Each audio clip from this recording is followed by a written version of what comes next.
فرشتہ آیا ہے، نہ محمد عربی پر کوئی وحی آئی ہے۔ اللہ اکبر، اس کا انداز تو دیکھیں، وہ ظالم نے شعر میں کہا ہے نہ ان پر کوئی وحی اتری، نہ ان پر کوئی فرشتہ آیا، نہ ان پر کوئی خبر آئی۔ محمد نے تو معاذ اللہ ڈھونگ رچایا ہے حکومت حاصل کرنے کے لیے، نبوت کا ڈھونگ صرف حکومت کو حاصل کرنے کے لیے رچایا گیا۔ میں تم سے پوچھنا چاہتا ہوں اور ان کلمہ پڑھنے والے نام نہاد یزید کے تائید کرنے والوں سے اور ان کے حمایتیوں سے بھی پوچھنا چاہتا ہوں، جو رسول اللہ کو معاذ اللہ ڈھونگی کہے اور حکومت کی لالچ میں ڈھونگ رچانے والا کہے، کیا وہ بندہ جنتی ہو سکتا ہے؟ اس کے لیے رحم اللہ کہنے کی کوئی گنجائش ہے؟ اگر امام کی شہادت صرف اس کے سر پر نہیں ہے، امام کی شہادت کے ساتھ ساتھ اس بدترین انسان کا یہ جرم ہے کہ اس نے آقا کریم صلی اللہ علیہ وسلم کی نبوت کا انکار بھی کیا ہے۔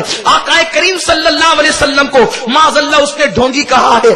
آپ غور تو فرمائے یہ کتنے بدترین الفاظ ہے جو حضور سید عالم صلی اللہ علیہ وسلم کی شان میں کہے گئے ہیں۔ معاذ اللہ ایک کھلا ہوا کافر بھی ایسے الفاظ حضور سید عالم صلی اللہ علیہ وسلم کی شان میں نہیں کہتا، لیکن یزید نے ایسے اشعار کہے ہیں جس سے میرے آقا صلی اللہ علیہ وسلم کی نبوت پر اس نے انگلی کھڑی کی ہے، اس نے انگلی اٹھائی ہے۔ ایسے شخص کی حمایت کرنا یہ دین کو ڈھانے کے مترادف ہے، ایسے شخص کی حمایت کرنا یہ دین کے ساتھ بے وفائی ہے، ایسے شخص کی حمایت کرنا یہ دین کے ساتھ غداری ہے۔ میرے پیارے آقا صلی اللہ علیہ وسلم کے پیارے دیوانوں، یزید نے صرف اتنا ہی نہیں کہا بلکہ میرات الاسرار کے اندر لکھا ہوا ہے کہ یزید کہتا ہے کہ میں نے محمد عربی کے دین کا توق اپنے گلے سے اتار دیا ہے اور اب میں نصرانی ہو چکا ہوں۔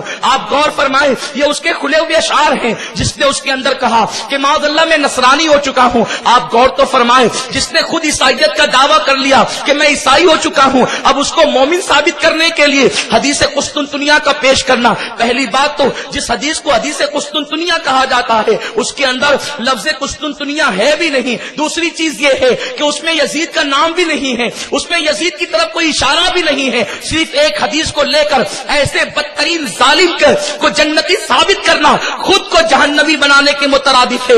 آپ کیا سمجھتے ہیں امام عرش مقام امام حسین کا کٹا ہوا سر جس وقت یزید کے سامنے لایا گیا تو اس وقت یزید نے اشعار پڑھے، آج اگر میرے آبا و اجداد زندہ ہوتے یا میرے آبا و اجداد خوش ہو رہے ہوں گے کہ میں نے محمد سے ان کے قتل کا بدلہ لے لیا ہے، محمد عربی نے جو میرے باپ داداؤں کو بدر کے میدان میں قتل کیا تھا، آج میں نے اس کا بدلہ محمد عربی سے لے لیا ہے۔ جو رسول اللہ سے بدلہ لینے کی بات کرے، مسلمانوں کسی کے کفر کے لیے بس اتنی بات ہے، فتاوی عالمگیری میں ہے کہ اگر کوئی رسول اللہ کی نالین کو، حضور کی جوتیوں کو جتڑی کہے وہ کافر ہو جائے گا۔ آقا کی نالین کی جو توہین کرے وہ کافر ہو جائے گا۔ تو جو رسول اللہ سے بدلہ لینے کی بات کرتا ہو وہ مومن کیسے ہو سکتا ہے؟ اس کے بعد صرف یہ نہیں، یزید کا کارنامہ یہ نہیں، قاضی ایاز رحمت اللہ تعالی علیہ اپنی کتاب شفا میں لکھتے ہیں کہ جس نے یہ کہہ دیا کہ حضور کے کپڑے میلے ہو گئے تھے، آقا کے کرتے کو میلا کہنے کی بنیاد پر بھی آدمی کافر ہو جاتا ہے۔ حضور علیہ السلام کا لباس کبھی میلا نہیں ہوا، لیکن حضور کے لباس کو جو میلا کہے گا، قاضی ایاز مالکی رحمت اللہ علیہ اپنی کتاب الشفا میں لکھتے ہیں کہ وہ کافر ہو گیا جس نے حضور کے کپڑوں کو میلا کہہ دیا۔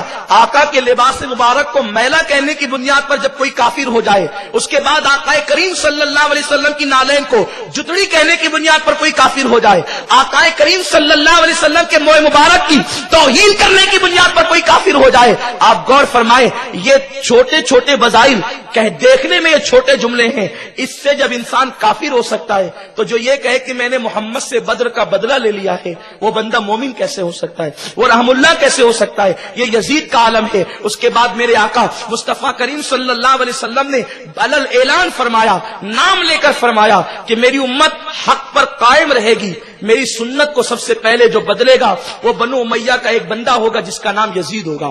آقا کریم صلی اللہ علیہ وسلم نے یزید کا نام لے کر اس کی مذمت فرمائی۔ اس کے بعد آقا ارشاد فرماتے ہیں میں نے خواب دیکھا کہ میرے منبر پر بندر ناچ رہے ہیں۔ آقا سے پوچھا گیا یا رسول اللہ یہ بندروں کے ناچنے کی تعبیر کیا ہے؟ آقا فرماتے قریش کے कम उम्र लड़के हुकूमत करेंगे। बुखारी शरीफ की हदीस है, हजरत अबू हुरैरा रज़ी अल्लाह ताला ने फरमाया और मुहद्दिसीन ने उसकी शरह की। हजरत अबू हुरैरा दुआ करते थे, ए अल्लाह सन 60 हिजरी की हुकूमत से तेरी मांगता हूं। आप गौर फरमाए, आखिर सन 60 हिजरी की हुकूमत से अबू हुरैरा क्यों पनाह मांग रहे हैं? सिर्फ इसलिए कि 60 हिजरी के बाद जो है वो यजीद लोगों के दरमियान बादशाह बनने वाला था और वो तख्त नशीन होने वाला था। मेरे प्यारे आका सल्लल्लाहु अलैहि वसल्लम के प्यारे दीवानों, अहदीस में साफ तौर पर यजीद की हुकूमत की मजम्मत की गई, सहाबा ने उसकी हुकूमत की मजम्मत की। इतना ही नहीं, यजीद का सिर्फ यही कारनामा नहीं है, बल्कि माज़अल्लाह यजीद पलीद का कारनामा क्या है? उसने सन 63 हिजरी के अंदर यानी अपनी जिंदगी के अवाखिर में एक काफिला भेजा, एक लश्कर जर्रार भेजा मदीने मुनव्वरा पर हमला करने के लिए। बात ये थी, लोग आज ये बात कहते हैं, महमूद अब्बासी ने भी अपनी किताब में ये बात लिखी है कि आखिर सबने बयात कर ली, इमाम हुसैन ने बयात क्यों नहीं की?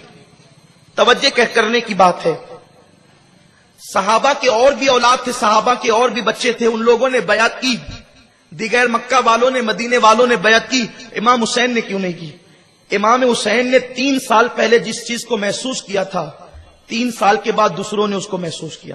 अगर वो लोग भी 3 साल पहले उसको महसूस करते तो वो भी यजीद की बयात न करते। इमाम हुसैन की नजर 3 साल पहले जहां पहुंची, दूसरे सहाबा के बेटों की नजर 3 साल के बाद वहां पहुंची। इसीलिए 61 हिजरी में इमाम हुसैन ने बयात से इनकार किया। लेकिन 63 हिजरी में क्या हुआ सुनिए। हजरत अब्दुल्ला इब्ने हंजला, ये गसीलुल मलाइका के साहबजादे हैं, उन्होंने अपना अमामा उतारा और अमामा उतार करके फेंका और फरमाया कि जैसे मैंने अपने अमामे को फेंक दिया निकाल कर, वैसे मैंने यजीद की बयात को फेंक दिया। फिर किसी ने जूता उतारा और उस महफिल में फेंका, कहा जैसे मैंने अपना जूता उतार के फेंक दिया उसी तरह से मैंने यजीद की बयात को फेंक दिया। यानी जो लोग सन 61 हिजरी के अंदर बयात करते हैं मजबूरी के तहत, 63 में यजीद का जुल्म जब हद से बढ़ गया तो वो बयात तोड़ देते हैं। बयात करके बयात इसलिए तोड़ी कि जहां 61 में इमाम हुसैन की नजर पहुंची, दूसरों की नजर वहां 63 में पहुंची, इसलिए इमाम को बयात करना से इनकार करना गवारा हुआ। लेकिन बयात करके तोड़ देना ये हुसैन की शान नहीं थी, इसलिए कि कोई मां का दूध पीकर बड़ा हुआ था, इमाम हुसैन नाना की जबान चूस करके परवरिश पा रहे थे, इसलिए इमाम की नजर वहां पहुंची थी जहां औरों की नजर नहीं पहुंची। रावी बयान करते हैं, लोग अमामा उतार कर फेंकते रहे, जूते उतार कर फेंकते रहे और कहते थे हमने यजीद की बयात को फेंक दिया। यहां तक कि उस महफिल के अंदर जूतों की और अमामों की एक अंबार लग गया उसका। जब यजीद को पता चला, एक काफिला, हज़रत अब्दुल्ला इब्ने हंजला कहते हैं कि काफिला मदीने मुनव्वरा से यजीद के दरबार में पहुंचा। यजीद ने 1-1 लाख रुपया काफिले के हर शख्स को दिया तोहफतन और कहा कि मदीने जाकर मेरी तारीफ करना। लेकिन यजीद का इतना जुल्म था, उतनी फहाशी थी, ऐसी बदकिरदारी थी कि 1 लाख रुपया कबूल करने के बाद भी जब वो लोग आए हैं तो आकर के उन्होंने बताया कि यजीद खुलेआम शराब पीता है, यजीद जो है वो जिना को आम कर रहा है, यजीद कुत्तों के साथ खेलता है, यजीद बंदरों का नाच देखता है। ये सारी तफसीलात जब सहाबा के बेटों के सामने पेश की गई और कुछ सहाबा थे जो बूढ़े हो चुके थे उनके दरमियान पेश की गई तो अहले मदीना ने उसकी बयात से इनकार कर दिया। फिर उसने 63 में जो है वो 1000 का लश्कर मदीने मुनव्वरा पर मुस्लिम की क़यादत में रवाना किया और उसने कहा कि पहले मदीने वालों पर मेरी बयात को पेश करना, अगर वो दोबारा बयात कर लेते हैं तो ठीक है, वरना मदीने को लूट लेना और 3 दिन तक के मदीने की तमाम औरतें तुम पर हलाल है, जो चाहना उनके साथ सलूक करना।